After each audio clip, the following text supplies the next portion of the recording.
나태주라고 하는 시인은 생애 한때 원치 않았던 병으로 오랜 시간 투병하면서 걷는 것조차 힘들어지고, 그리고 어떤 음식조차 삼킬 수가 없는 그 고통의 기나긴 시간을 보내야만 했습니다.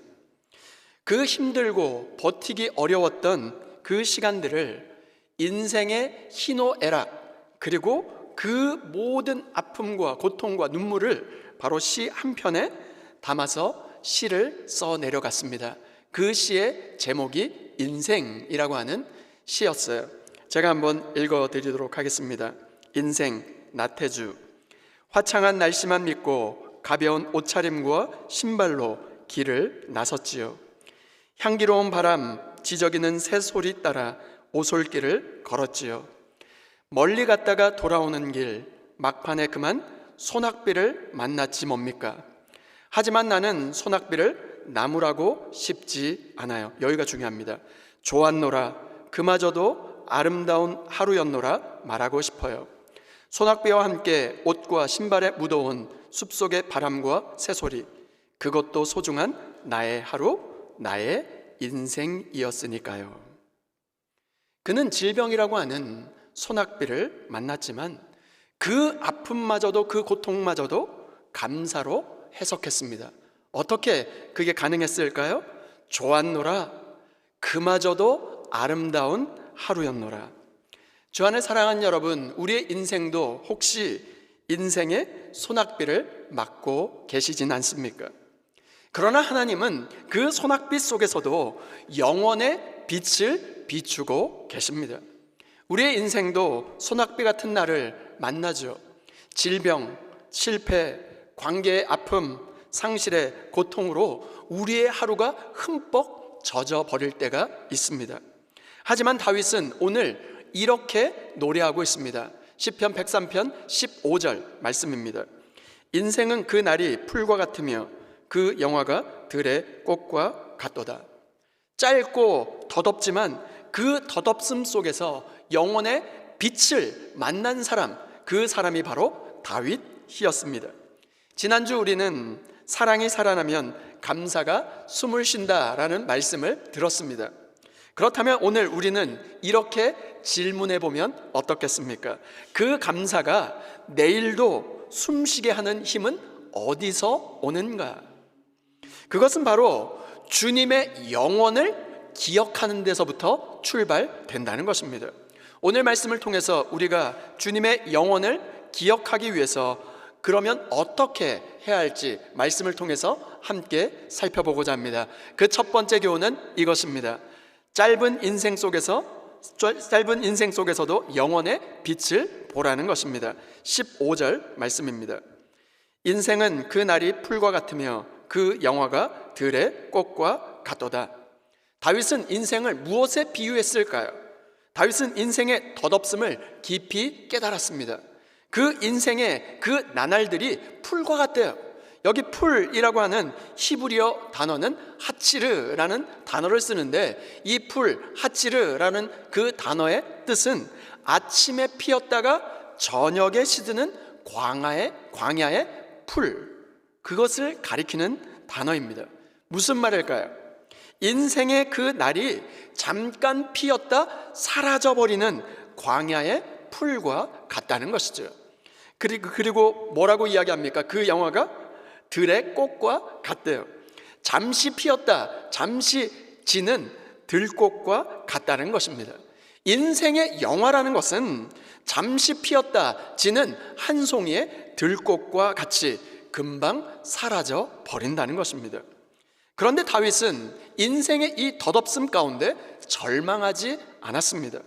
그는 인생의 이 덧없음 속에서 무엇을 바라보았을까요? 바로 하나님의 손길을 바라보았습니다. 시편 103편 16절 말씀입니다. 그것은 바람이 지나가면 없어지나니 그 있던 자리도 다시 알지 못하거니와. 여기 바람이라고 하는 히브리어 단어가 중요한데, 이 히브리어 단어가 루아흐라는 단어를 씁니다. 루아흐라고 하는 이 단어는 호흡, 숨, 생기, 바로 영, 하나님의 성령, 바로 스피릿을 의미하는 단어입니다. 다윗은 인생의 바람이 스쳐 지나가는 그 순간 가운데 무엇을 발견했냐면 하나님의 루아흐, 하나님의 숨결은 멈춰 서지 않는다는 것을 지금 노래하고 있어요. 무슨 말일까요? 인생은 금세 지나가는 인생의 덧없음을 지금 노래하고 한숨을 짓다가 하나님의 영원한 숨결, 그 하나님의 숨결은 멈추지 않고 하나님의 영원함을 지금 깨닫게 된 것입니다. 인생의 숨은 스쳐 지나가지만 하나님의 숨은 영원함을 깨닫게 된 것입니다. 우리의 루아흐, 우리의 숨은 끊어져도 하나님의 루아흐, 하나님의 숨결은 멈추지 않습니다. 감사는 무엇일까요? 나의 숨이 아니라 하나님의 숨결을 기억하는 것이 바로 감사인 것이죠. 내 호흡은 끊어질지 모르겠지만 그분의 영원한 숨결은 나를 품고 나를 계속해서 이어가게 만드신다는 것입니다. 시편 136편 8절과 9절 말씀입니다. 해로 낯을 주관하게 하신 이에게 감사하라. 그 인자하심이 영원함이로다. 달과 별들로 밤을 주관하게 하신 이에게 감사하라. 그 인자하심이 영원함이로다. 해가 뜨고 달과 별이 빛나는 것, 이것은 너무나 당연한 일처럼 느껴지지 않습니까? 그런데 시편 기자는 그 당연함 속에서 지금 무엇을 선포하라 이야기합니까? 그 당연함 속에서도 하나님께 감사하라고 말하고 있습니다. 왜일까요? 그 당연함 속에서, 그 일상의 질서 속에서 바로 그것이 바로 자연현상, 그 자연의 질서가 아니라 하나님의 질서, 하나님의 언약의 질서이기 때문에 그렇다는 것입니다. 어떻게 해요? 하나님께서 태양이 멈추지 않게 하시겠다 약속하셨기 때문에 오늘도 내일도 계속해서 해가 뜨는 것입니다. 예레미야 31장 35절에 이렇게 기록되어 있습니다. 여호와께서 이와 같이 말씀하셨느니라. 그는 해를 낮에 빛으로 주셨고 달과 별들을 밤에 빛으로 정하였고 바다를 뒤흔들어 그 파도로 소리치게 하나니 그의 이름은 만군의 여호와니라. 해를 낮에 비추게 하신 이, 지금 달과 별로 밤을 비추게 하신 이가 누구라고 이야기합니까? 만군의 여호와 하나님이라고 기록하고 있어요. 하나님께서 이렇게 말씀하시는 거예요. 이 법칙이 사라지지 않는 한 나의 언약도 사라지지 않게 될 것이다. 태양이 멈추지 않는 그 이유는 지금도 유유히 하나님의 사랑이 흐르고 있기 때문입니다. 달과 별이 여전히 밤을 비추고 있는 그 이유는 그분의 인자하심이 영원하기 때문이죠. 감사는 특별한 순간, 드라마틱한 사건이 아니라 당연한 일상 속에서 영원을 발견하는 눈이 바로 감사라는 것입니다. 어쩌면 감사라고 하는 것은 하나님을 바라보는 그 시선으로 세상을 다시 보는 눈이 될 것입니다. 감사는 그런 의미에서 현실이 바뀌는 게 아니라 바로 해석이 바뀌는 사건입니다. 아침의 햇살, 저녁의 노을, 밤의 별빛은 단순한 자연 현상이 아니라 하나님이 오늘도 역사하고 계시고 온 땅을 통치하신다라고 하는 언약의 사인이 되는 것입니다. 바로 그 말씀이 잠언 3장 19절에 이렇게 기록되어 있습니다. 여호와께서는 지혜로 땅에 터를 놓으셨으며 명철로 하늘을 견고히 세우셨고 하루의 순환, 계절의 반복, 그리고 생명의 이어짐, 이 모든 창조 질서는 하나님의 지혜의 증거라는 것입니다. 태양이 뜨고 달이 빛나는 것, 이것은 단순한 자연 현상이 아니라 하나님의 언약이 매일매일 새롭게 갱신되는 언약의 표징이라는 것입니다. 혹시 요즘 삶이 참으로 버겁고 힘들어 감사가 메말라 가고 계십니까? 오늘 해가 뜨는 것조차 하나님의 언약의 증거임을 믿으시길 바랍니다. 걸을 수 있고 숨을 쉴 수 있다는 그 사실이 이미 하나님의 영원히 나의 인생을 덮고 계신다는 표징이 되는 것입니다. 감사는 어떤 그 특별한 순간이 아니라 평범한 일상 속에서 영원을 발견하는 바로 시각이 열리는 것이죠. 감사는 당연한 것 속에서 영원을 발견하는 눈에서부터 시작되는 것입니다. 아무리 힘들고 어려워도 오늘, 바로 내일, 바로 태양은 다시 뜨게 될 것입니다. 비록 우리의 삶이 바벨론 포로와 같이 버겁고 다치고 갇혀진 현실이라 할지라도 그곳에도 해는 뜨고 바람은 불며 하나님의 인자하심은 여전히 흐르고 있음을 기억하고 믿으시길 주님의 이름으로 축원드립니다. 그러므로 짧은 인생 속에서도 영원의 빛을 바라보며 풀과 같고 꽃과 같은 인생 속에서도 하나님의 영혼을 발견함으로 말미암아 주님께 대한 감사가 회복될 수 있는 저와 여러분 모두가 될 수 있기를 주님의 이름으로 축원드립니다. 두 번째, 영원히 다스리시는 주님을 찬양하라는 것입니다. 17절 말씀입니다. 여호와의 인자하심은 자기를 경외하는 자에게 영원부터 영원까지 이르며 그의 의는 자손의 자손에게 이르리니. 다윗은 풀 같은 인생의 덧없음을 노래하다가 갑자기 하늘 보좌를 찬양하기 시작합니다. 풀 같은 인생에서 하늘의 왕권으로 자신의 시선이 완전히 옮겨진 것이죠. 어떻게 이러한 신앙의 반전이 가능했을까요? 어떻게 이렇게 정말로 완전히 인생의 덧없음에서 하늘 보좌로 이 시선이 완전히 바뀌게 되었을까요? 그 열쇠, 그 키가 바로 18절 말씀입니다. 우리 시편 103편 18절 말씀 우리 다 같이 한번 읽겠습니다. 시작. 곧 그의 언약을 지키고 그의 법도를 기억하여 행하는 자에게로다. 아멘. 감사는 감정의 반응이 아니라 언약의 기억에서부터 흘러나오는 것입니다. 사랑이 식으면 감사가 메말라지고 언약을 잊으면 영혼을 놓치고 잃어버리게 되는 것입니다. 그런데 하나님의 언약을 기억하면 감사로 다시 숨을 쉬게 되는 것입니다. 그런데 여러분, 왜 우리가 계속해서 감사하지 못하는 것일까요? 우리의 감사의 그 뿌리가 상황과 감정에 있기 때문에 그런 것이 아닐까요?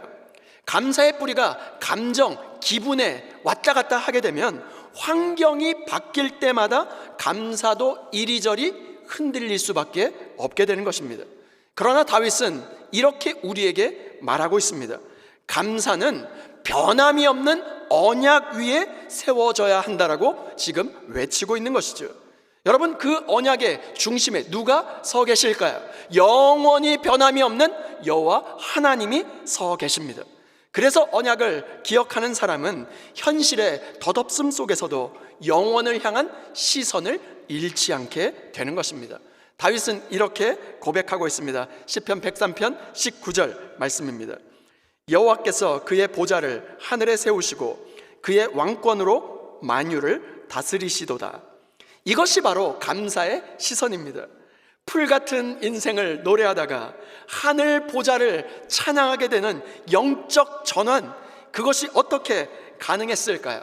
그것은 바로 하나님의 언약을 기억할 때 일어나는 은혜의 반전이 되는 것입니다.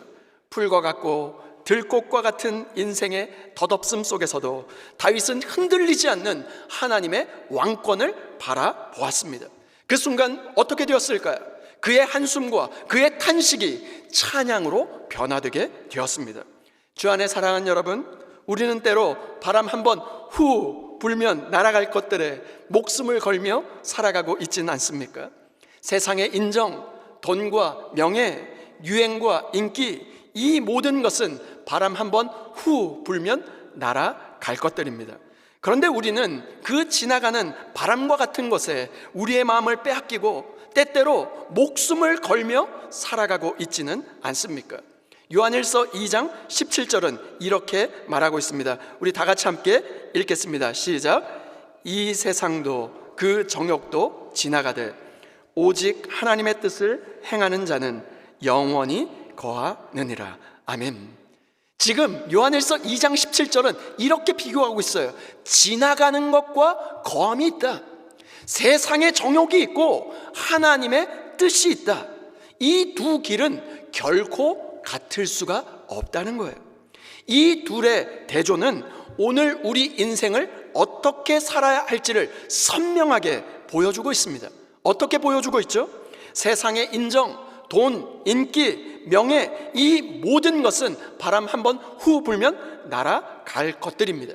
그런데 우리들은 그 바람을 붙잡기 위해서 때로는 울고 때로는 웃기도 하지 않습니까? 그러나 성경은 우리에게 무엇을 지금 말씀하고 있습니까? 하나님의 뜻을 행하는 자는 영원히 거하느니라. 아멘이십니까?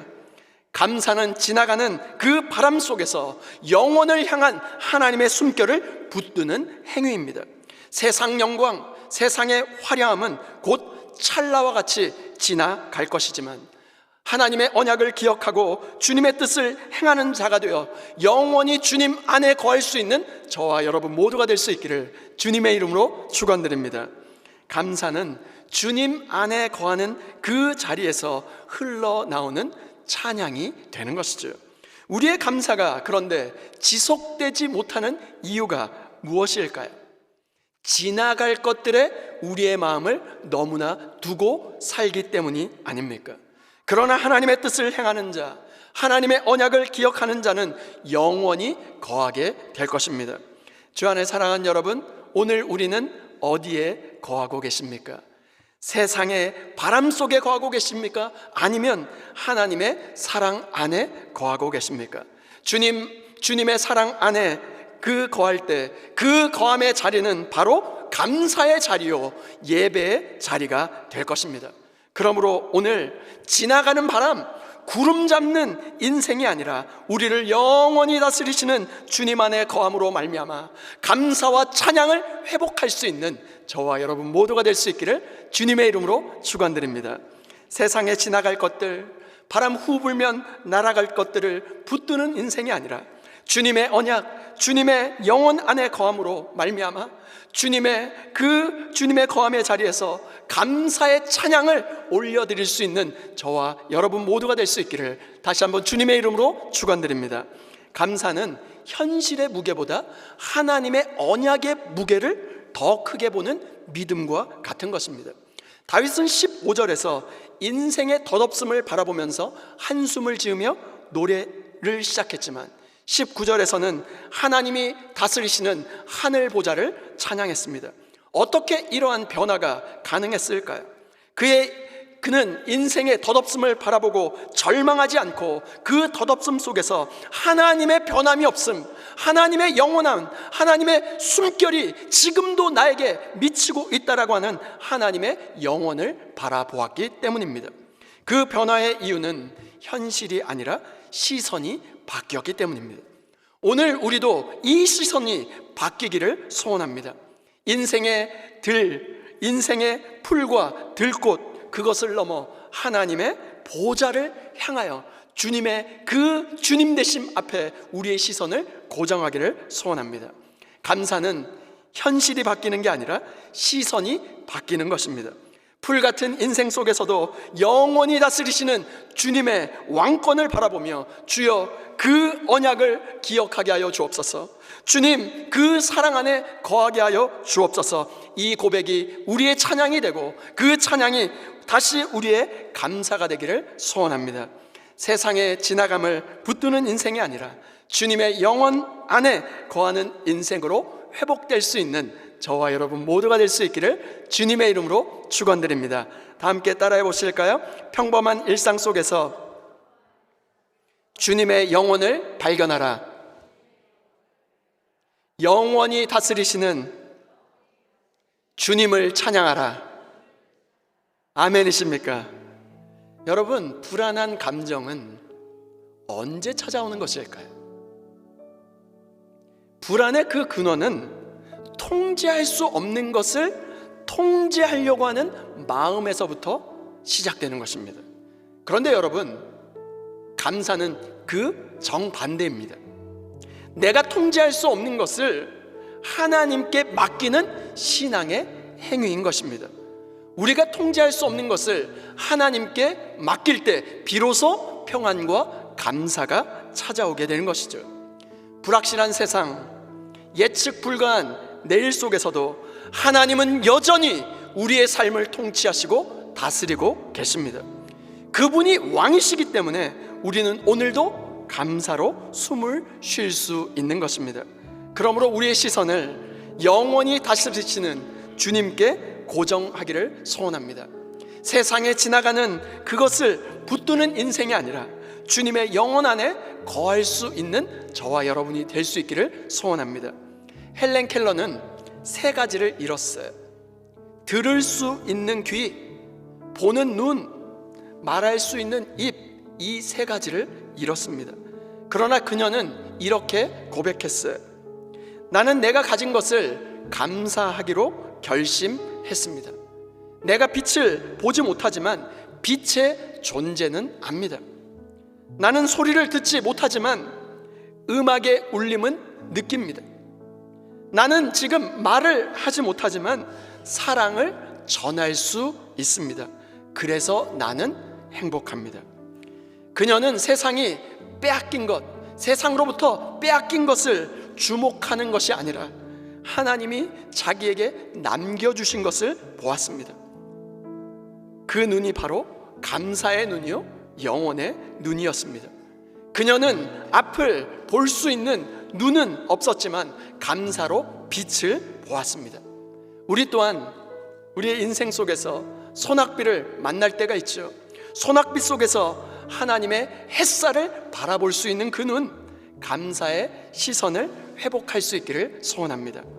하나님께서 오늘 우리에게도 그 눈을 열어주시기를 소원합니다. 짧은 인생 속에서 영혼의 손길을 맛보고 인생의 소낙비 속에서도 하나님의 햇살을 느끼며 나태주 그 시인이 인생의 고통 속에서 고백했던 것처럼 이 고백이 우리의 고백이 되기를 소원합니다. 함께 따라해 보실까요? 좋았노라, 그마저도 아름다운 하루였노라. 이것이 바로 찰나의 고통 속에서도 하나님의 숨결을 맛본 자의 고백인 것입니다. 감사는 인생의 길이를 바꾸는 것이 아니라 그 인생의 그 길 위에서 하나님의 영원을 느끼는 일입니다. 오늘 혹시 우리의 인생에서 소낙비 같은 시련을 만나신 분이 계십니까? 그럼에도 이렇게 고백해 보시면 어떨까요? 좋았노라, 그마저도 아름다웠노라.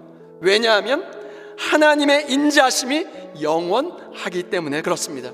이번 한 주 우리의 삶 속에 하나님의 영혼을 느끼며 좋았노라, 그마저도 아름다웠노라, 이 고백으로 감사의 완성을 이루어갈 수 있기를 주님의 이름으로 축원드립니다.